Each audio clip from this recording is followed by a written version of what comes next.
में डॉक्टर बाबा साहब अम्बेडकर की हत्या क्यों और कैसे हुई, इस पर रिसर्च किया गया है और उस रिसर्च में मुझे ये तथ्य पाया गया कि महामानव डॉक्टर बाबा साहब अम्बेडकर की हत्या ही हुई है, उनका नैसर्गिक मृत्यु नहीं हुआ। मगर इस हत्या के पीछे कौन कौन लोग हैं?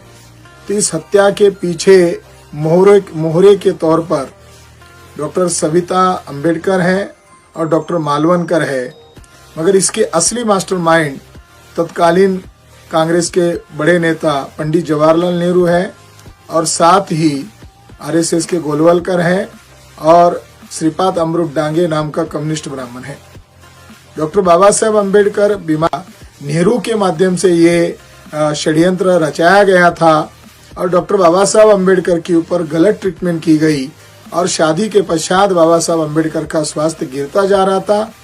मई 1951 में बाबा साहब अम्बेडकर ने दादा साहब गायकवाड़ को खत लिखा है, जब से मैं मुंबई से जाकर ट्रीटमेंट करके आया हूँ मेरा स्वास्थ्य गिरता ही जा रहा है, ये बात आप तक ही सीमित रखो, ये किसी को डिस्क्लोज मत करो। यानी बाबा साहब अम्बेडकर के साथ जो धोखा हो रहा था वो उसके दस्तावेज बना रहे थे।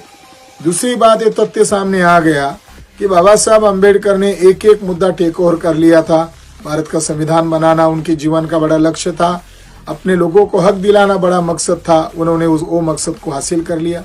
दूसरा पॉइंट ये नजर में आ गया कि बाबा साहब अम्बेडकर ओबीसी लोगों का आंदोलन टेक ओवर कर चुके थे। तीसरा मुद्दा ये सामने आया था, डॉक्टर बाबा साहब अम्बेडकर ने 35 में जो घोषणा की थी, हिंदू के रूप में पैदा हुआ हूँ मगर हिंदू के रूप में नहीं मरूंगा, और काठमांडू में उन्होंने ऐलान कर दिया था ज्यादा समय नहीं, 1.5 से 2 साल अगर मुझे मिले तो मैं भारत को बौद्धमय बनाऊंगा। एक भंते ने अपनी टिप्पणी करते हुए कहा था, बाबा साहब अम्बेडकर ने इससे मौत का ही न्योता दिया है और बाबा साहब अम्बेडकर का वही एक सेंटेंस मौत का कारण बना। बाबा साहब अम्बेडकर को हत्या करने के पीछे पंडित जवाहरलाल नेहरू का हाथ है और बाबा साहब अम्बेडकर की हत्या हुई, उस पर दबाव पड़ा और बाबा साहब अम्बेडकर की डेथ की इंक्वायरी करने के लिए सरकार को मजबूर होकर डीआईजी सक्सेना आयोग बनाना पड़ा।